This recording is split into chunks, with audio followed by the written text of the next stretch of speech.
Greetings, programs. David Fleming here. Let's take a few minutes to talk about how I'm going about creating TRON's Crystal Cave scene in virtual reality for Oculus Quest. This is the Unity development platform. And as you can see here, this is the world I've created so far. But before we dive into that, I want to show you the reference scene, which I have over in this other tab. And when I click there, you'll see the original screenshot from the movie. What I've done is I've aligned this precisely in 3D space so as to match every single feature precisely as possible. I've programmed a couple hotkeys to make it easier to move between these two scenes. So I'll just start using those now. Here's the 3D world thus far. Here's the reference scene from the movie. I've matched textures reasonably well. There'll be much more work to do on that, of course, but it looks pretty good for starters. I've managed to write software to create these shapes semi-automatically with some guidance from me. The pinstripes, the purple edging goes in automatically. I can actually do things like control the width of that if you want to see, for example. There you go. So I can do things like that. And so far, it's looking pretty good. I want to go back and forth here to point out a few things. You can see that I've gotten many of the shapes precisely aligned. I've gotten a lot of what I call pinstriping art into these foreground crystals. I want to talk about that and show you that up close. Since this is a 2D drawing, there really isn't any 3D factual information much to draw upon. But I assumed that Kevin Flynn was about 6 feet 2, and converting that to meters, I've scaled the world appropriately into meters. And so these things are pretty proportional to what real life might be if you're inside the computer. But since it is a 2D drawing, there's really no way to tell where these crystals are precisely. For example, this triangle and this column might be very close to the camera and kind of small, or it might be closer to this background ramp and larger. Same for this object. You might think it's near, you might think it's far. This one looks pretty close, but again, it could be against the back wall and be very large. So you have to make some subjective decisions on where to put these in 3D space. Peter Lloyd has played some interesting tricks, if you will, with the way some of these objects must be actually rendered. My favorite is probably this little feature right here. It looks like this wall comes down and then tucks under and then continues downward. However, if you pay close attention, you'll see that these two walls coming down facing us and the one that's on the side come to a line that doesn't make sense in actual space if this facet here actually tucks under. So the only way to make that actually work in 3D is to realize that it's a bit of an illusion. This ramp actually comes down and then forward and then continues down to the floor. And it's just from this perspective that the edge of this column happens to align precisely with the edge of this wall that is behind it. Another interesting trick is that while it looks like this ramp may be against the back wall, particularly because of the lines suggesting a continuation, that's not necessarily the case. This ramp here cannot be against the wall because you see a little bit of space here that implies that this ramp is a little forward of the wall than its larger sibling ramp here. So that's really interesting because these pinstripes, however, appear to make it look like a continuous joint between the wall and this ramp. But it's just not possible given the drawing here that shows that this small ramp must be away from the wall a little bit. So let's dive into the 3D world for a minute and I will show you that part of the world. Again, I'm just going to bounce back and forth between the two tabs a little bit. The scene with the reference image, the scene with the 3D world thus far. So if you look closely, it looks like I've done exactly what Peter Lloyd did. I've made these lines come straight down and down the ramp. Same here. And yet I've also made it possible that this little ramp is a little bit away from the back wall. Well, when you dive in closer, what you see is that it's all really just a perspective illusion. I've decided to make both of these ramps a little bit away from the wall. This one is about 1 meter away from the back wall, and this one is even farther away than that. So as I move, you can see how that plays out. and then from a certain perspective, it looks like the lines match up, but it's just sort of a trick.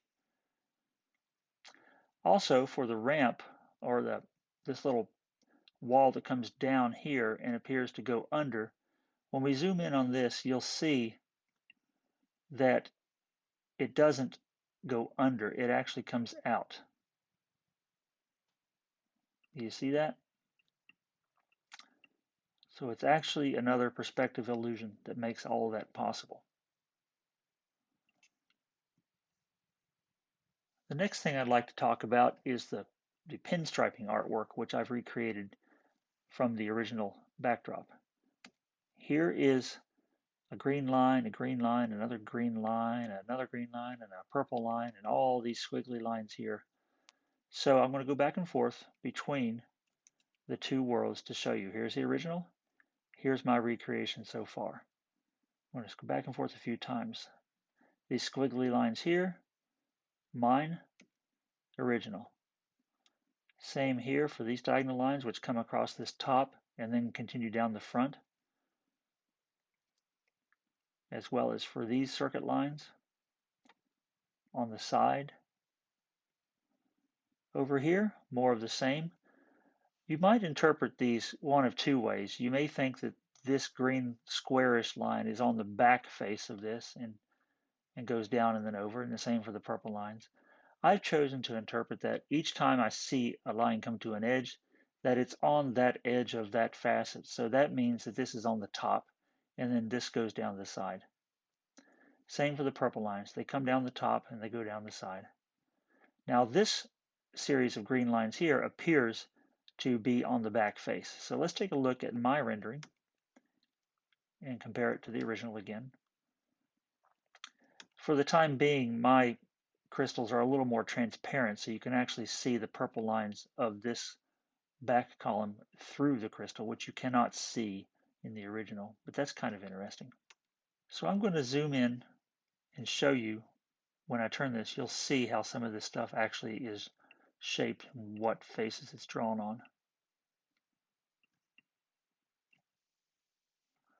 So here you see top and the side, and on this back face you see the other circuits. I'm having to go back and forth to twist this around a little bit at a time. There we go. So those are on the back face of that crystal.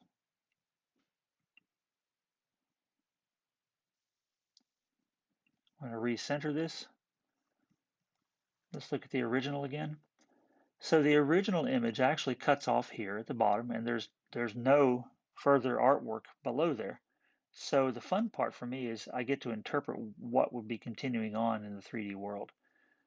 I again assume that these lines, the green and the two purples and these little three lines, I assume that they are on the top face and continue to some kind of a front edge down in here, and then may cut down the front or over the side depending on where they hit. So in my version, which we're looking at now, you see I go straight down a little bit more, but then I go to the edges of the facet that I've created, and it turns out these three lines hit the right edge and then go down the side between those two parts of the column. Go down and then down the side. And for the three lines on the top that come down to the bottom edge, they continue down the front face. So this is what I've chosen to do as an interpretation for how this might be done if it were actually drawn further than what it is. But let's have a little fun now and look at this with the lights off. For the lights, right now I have about 10 different spot and point lights illuminating this scene in various ways.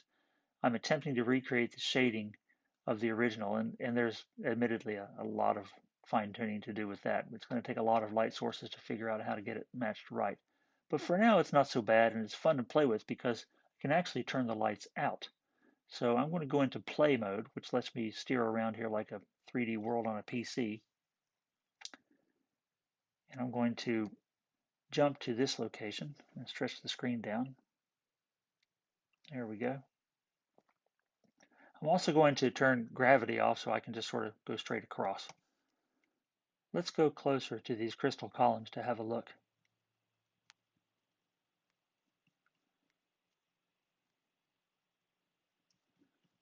I think that's really cool looking. I'm going to turn the lights off now. There we go. So I've set the line art to glow in the dark, as well as the sides of the transparent crystals. I want to go here, turn gravity back on, and drop onto the top of this column. Turn gravity back off, and let's see what we have. Check that out. Isn't that cool?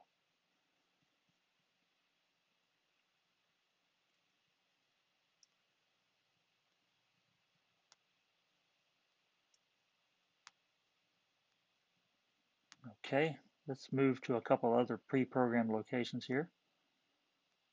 There we go. There's that diamond formation or pyramid.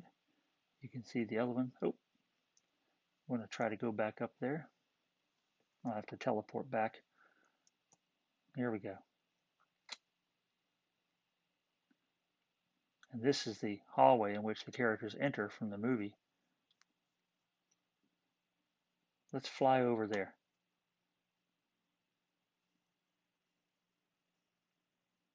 What do you think? This is simply just a platform I put here so that I could stand in the middle of the air from the perspective of the film for the audience. Let's just fly around a little bit more.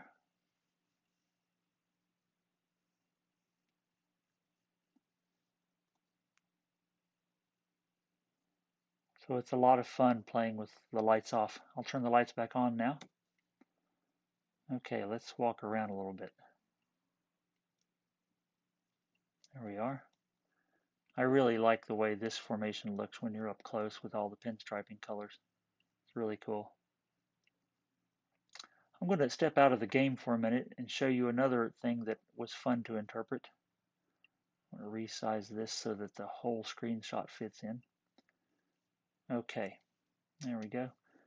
So these ramps, the bigger one and the smaller one, there's really not much in the original backdrop to go from, but I decided to have some fun with that, and in my version I created a cut through underneath them, sort of an idea that maybe some of the crystals fallen away from underneath it, and you can actually walk through it.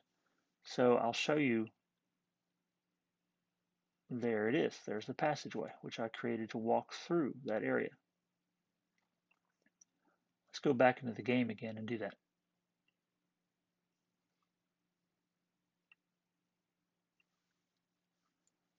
Okay.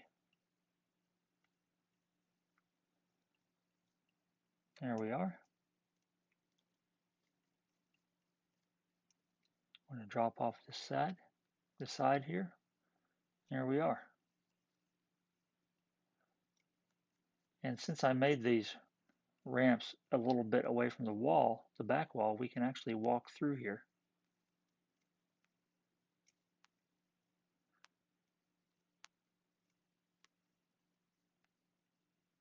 How about that? Let's turn the lights off here. I like the way these lines glow. This was another area where I got to have some interpretation on how this might actually go, because in the original work, the lines on the back wall, they disappear pretty quickly. They just go to here and then we don't know what happens. We sort of assume they go on down. So I did that. I made them go on down, which they do through here. And then I decided just to take some interesting turns with them. And when I turn the lights out, I put this glow to them that's a little different from what you see in the full light of day.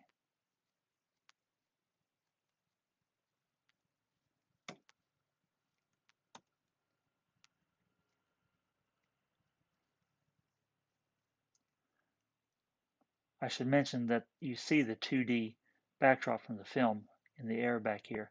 That's actually because that's how I reference it. I have a scene which shows this up close in the 3D world, but as 2D, and that's what this is, so that I can use that to pixel match and vertex match in my 3D version.